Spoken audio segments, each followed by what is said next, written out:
Your Thanksgiving meal doesn't have to be a stressful mess. Let me share with you 4 tips for making it simple and stress-free. Hi everybody, welcome back to Bustling Home. Now if you enjoy spending a bunch of time planning out your meals and trying new recipes for everything every year, or making a big complicated spread with a bunch of decorations and saucers and all of the fixings, that's fine. You do you. For me, I've got 6 kids under 6. I don't have time for that. I don't need the stress of trying to make a plan and having it not work, or trying to cook a big meal from scratch. Now, I will make my meal from scratch, but it's not going to be fancy recipes. It's not going to be labor intensive. Let me tell you how I manage that. First, I start with the basics. I have meat, carb, and veggie. The meat for Thanksgiving is traditionally turkey. So we'll roast an entire turkey and then carve it up. The veggie, I could make green bean casserole, but that's not really homemade to me because it takes things like cream soups from a can. What I prefer is to take something like Brussels sprouts or broccoli and roast it in the oven with some olive oil, salt, pepper, and thyme. And that is extremely easy to do. All you do with it is take a roasting pan, even a turkey roasting pan is great, line it with foil, spray it down with some Pam or other cooking spray, then dump in the frozen vegetables straight from the bag. That's right, you don't even have to thaw it. And then drizzle it with olive oil and all of your seasonings, mix it up, throw it in the oven, forget about it for an hour at probably 425 or so. It is the best way I have found to make veggies really quickly, and they're tasty, they're quick, and it is predictable that they will be ready in about an hour. So this is one of the few recipes that I would recommend making on the day of Thanksgiving. For carbohydrates, I would go with something like a quick bread if you're not familiar with yeast breads, or you could get Rhodes rolls if you want to do it that way, or maybe a cornbread, which is another type of quick bread, but it's more of a traditional fall type bread rather than a plain quick bread like soda bread. All of these recipes are very simple ways that you can make a home-cooked meal without relying on boxed mixes. Tip number 2, choose recipes that are low input.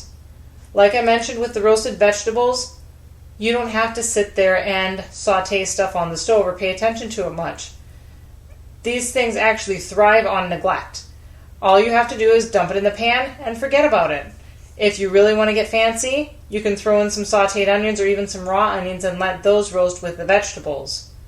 If you have kids that aren't necessarily excited about having vegetables for dinner, it's very quick to throw together a cheese sauce with a little bit of butter and flour and some cheddar cheese and milk.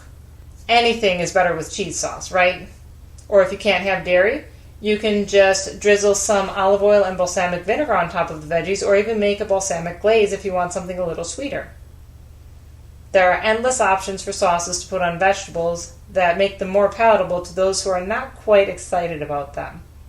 For low input recipes, I'll leave a list of links below for some of the types of recipes that I recommend. So this video will include a full menu that you can implement for your family Thanksgiving that is made of low input recipes so that you don't have to spend all your time in the kitchen and you can spend it with your family instead. Tip number 3, make everything ahead of time that you can, especially that turkey, because the turkey is going to take hours to roast. And then if you want to take it apart without having to carve it at the table, it's going to take a long time for it to cool. If you have small children, cooling off the turkey and then pulling it apart and packaging it up in the fridge is, I think, the best way to do it, because then when you serve the meal, all you have to do is take the pieces of turkey out of the fridge, heat them up, and serve them to the kids. They're already in a form that the kids can handle without you having to process it further at the table. The one exception to cooking things ahead of time might be those roasted vegetables because they are so simple to do. Tip number 4, look at your turkey. Check the weight of the turkey, check how long it's going to take for it to cook, and make sure that you put it in the fridge at least a few days ahead of time so that it's fully thawed by the time you need to cook it. If you cook a turkey at too high of a temperature, it might get done sooner, but it's also going to be really dry and not nearly as yummy. Also, before you stick that turkey in the oven, make sure you check in the cavity to get all of the gizzards and the gravy packet out. It's not so good to melt that plastic gravy packet into the turkey. When you go to put together your schedule for cooking, set phone reminders for the things that you have to do on certain days. So, say a couple of days before Thanksgiving, set a phone reminder to put the turkey in the oven. And a few days before that, set a phone reminder to put the turkey in the fridge to thaw it if you didn't get a fresh turkey. That way, you don't have to spend mental energy remembering when you have to do what. Your phone will just tell you when you do it, follow the instructions, and it gets done. Those are my top tips for a simple, low-stress Thanksgiving. If you like this kind of content, hit the like button below.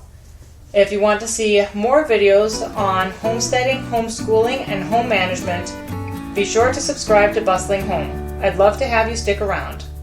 Thanks for stopping by. I'll see you next time.